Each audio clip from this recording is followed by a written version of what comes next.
On jouait du très très lourd, c'était, voilà, vu du banc en tout cas, on a joué une équipe avec une grande classe, beaucoup de puissance, bien sûr de qualité technique, mais surtout le problème qu'on a rencontré, on n'a pas été surpris, hein, c'est qu'en tout cas en première mi-temps, on n'a jamais eu 2 secondes pour respirer. Deuxième mi-temps, on a eu un petit peu plus de temps pour jouer, on l'a parfois bien utilisé, puisqu'on a eu quand même au moins 2 occasions nettes à la fin du match.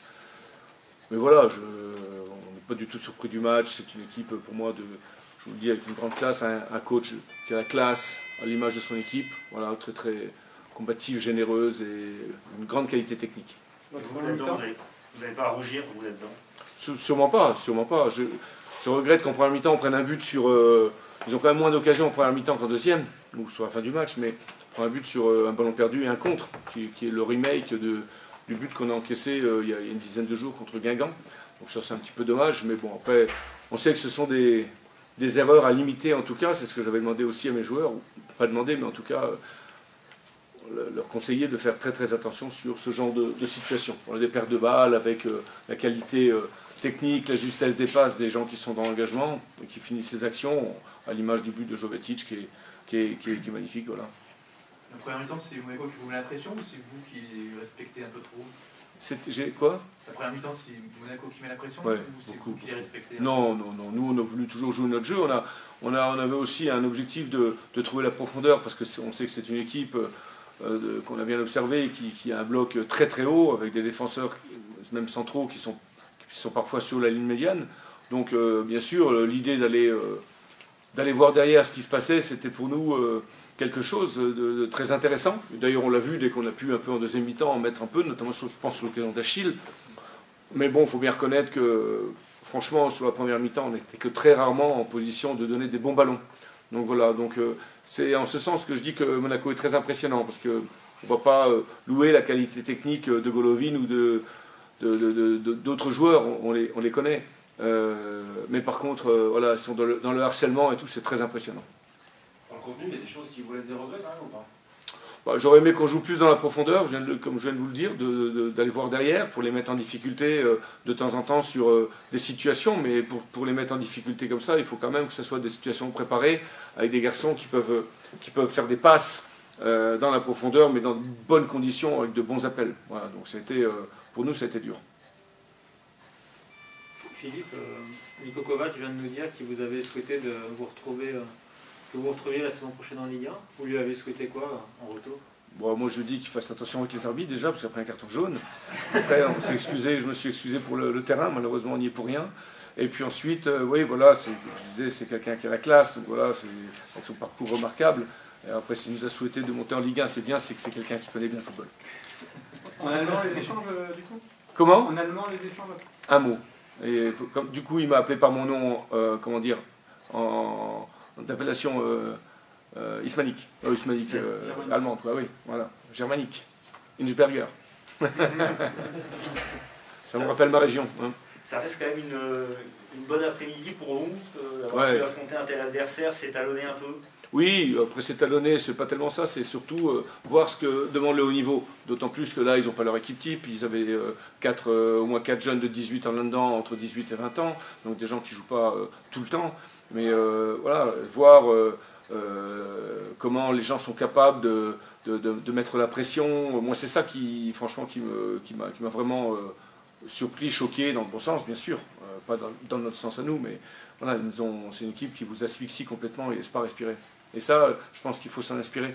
Quand on regarde les courses des attaquants, défensifs, je parle, quand on regarde les courses de replacement, quand on regarde l'anticipation sur les passes, la qualité de pouvoir rester 2 contre 2, 3 contre 3 derrière. Notre premier corner, on a voulu jouer à 4 devant parce que c'est une équipe qui a mis je ne sais pas combien de buts sur corner, c'est quasiment la meilleure en Europe. Donc on a voulu les perturber, ils sont restés à 3 contre 4. Voilà, donc c'est des gens qui sont sûrs de leur force et je trouve que c'est assez remarquable. C'est la vraie différence entre la Ligue 1 et la Ligue 2, ça? Alors pas forcément, parce qu'il y a des équipes de Ligue 1 qui mettent aussi moins d'intensité. Je l'ai connu aussi, il y a encore pas longtemps, j'étais entraîneur à Metz, j'ai fait une saison complète en Ligue 1, presque 1 et demie. Et voilà, j'ai eu aussi de très très bonnes équipes. D'ailleurs, je suis un assez bon client pour Monaco avec Metz, c'était assez sympa, il m'aimait bien aussi à l'époque de Jardim. Je pense que les journalistes de Monaco savent de quoi je veux parler. Mais toujours est-il que la grande différence, c'est que tu n'as pas droit à l'erreur, c'est toujours pareil.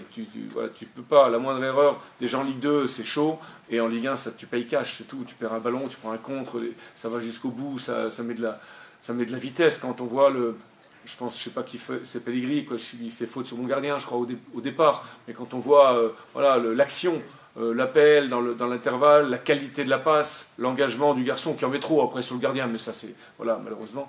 Mais voilà, ce sont ces choses-là, pour moi le très haut niveau c'est ça. Et cap sur le championnat maintenant. Bien sûr, mais bon, on serait passé aujourd'hui, parce que finalement, au bout du compte, si Jérôme arrive à marquer, je pense que si Achille marque, les 20 dernières minutes auraient été très difficiles pour nous. Après, si Jérôme marque, il restait 3-4 minutes, voilà, c'était plutôt, ça aurait pu être une situation pour nous facilitante, pour peut-être aller au bout. Après, sur le nombre d'occasions de but, évidemment que la qualification de Monaco est vraiment méritée. Et voilà, après, c'est pas un petit match de coupe dans un mois et demi qui nous aurait fait peur. Donc maintenant, on va reprendre, on va déjà récupérer, se préparer pour le match d'Amiens qui est important pour nous, bien sûr. On veut défendre notre 3e place. Et puis après, on va prendre un rythme un petit peu plus régulier dans ce championnat de Ligue 2. Tu disais vouloir t'inspirer du jeu de Kovac à Monaco. C'est dans les tuyaux, c'est un peu ce que tu aimerais faire ici à Grenoble, pouvoir avoir des ailes très performantes, pouvoir créer beaucoup d'occasions de but. Non, mais offensivement, on ne peut pas copier, je veux dire, enfin, regardez ce qui se fait, par exemple, à Monaco, qui aujourd'hui est une des très bonnes équipes pour moi européennes, comme je les vois jouer là. Copier, parce qu'à un moment donné, il y a aussi, c'est pas péjoratif pour mes joueurs, mais il y a une qualité franchement technique de joueurs, technique qui allie technique, vitesse. C'est pas tellement ça. Moi, je trouve le plus impressionnant, c'est la perte de balle. C'est ça qu'on voit moins quand même. Ben oui, à la perte de balle, bim, c'est parti, tu n'arrives pas à faire 3 passes. Tu as toujours un mec au cul. Et ça, c'est ou 2 ou 3. Donc si tu n'es pas toi juste dans tes premières passes, dans tes premières relances, quand tu as récupéré le ballon déjà parfois difficilement, bah, tu recommences après. Et puis c'est un peu une sorte de rouleau compresseur. Ils l'ont un peu moins fait en deuxième mi-temps. On a trouvé un petit peu plus pour nous de possibilités de passes, de jeu en deuxième mi-temps. Voilà. Donc ils ont été certainement moins sur nos fesses, je dirais. Peut-être que nous, on a aussi joué un petit peu plus intelligemment en se déplaçant dans des espaces un petit peu plus libres. Mais franchement, c'est dur de prendre le temps de jouer, quoi. Est-ce que vous attendiez un peu plus de certains joueurs aujourd'hui Chez nous? Chez moi? Ouais, non, je pense que non. Je ne peux pas demander non plus. Je veux dire, Anthony Belmont était dans l'équipe, par exemple, à Clermont. Il est aujourd'hui, franchement, il est content de jouer, mais c'est pas un cadeau, hein, de jouer contre Monaco. Hein. Donc franchement, je ne peux pas... autant quand on joue contre des équipes de moindre valeur, ou hiérarchiquement inférieures, que les gens ou les joueurs ne sont pas au niveau, en tout cas psychologique, dans la manière d'aborder ces matchs, c'est vraiment crispant. Autant là, je pense que chacun a donné son maximum. Voilà, avec nos limites, qui sont les limites de chacun. Et chacun met ses limites. Nous, on met nos limites là où elles sont. Monaco met des limites où elles sont supérieures aux nôtres, bien évidemment. Mais non, je crois que chacun, franchement, on a des garçons qui n'ont pas pu finir le match. Aruna Demba, Flo Michel, c'est quand même des garçons qui, habituellement, tiennent plutôt le match. Mais bon, même si ce n'est pas forcément spectaculaire, on a fait beaucoup d'efforts. Le but encaissé rappelle quand même celui encaissé face à Guingamp, ça c'est le même. Ouais, c'est gênant.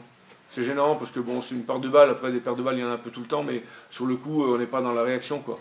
Alors, je ne sais pas si on peut empêcher. Moi, j'ai pas revu le but, mais bon, il y a certainement quelque chose à faire tout de suite quand on perd le ballon. Et puis après, il ne faut pas reculer jusqu'à 20 mètres. On recule trop déjà la dernière fois. J'ai dit à Bart Stralman à la mi-temps. À un moment donné, il faut faire jouer les joueurs. Je veux dire, on recule, on freine un peu. Et puis, mais à 25 mètres du but, il faut aller au duel. Parce qu'après, vous reculez, le joueur il fait un écart, on tend la jambe, ça passe entre les jambes. C'est le même but, hein, ça passe entre les jambes, c'est pareil.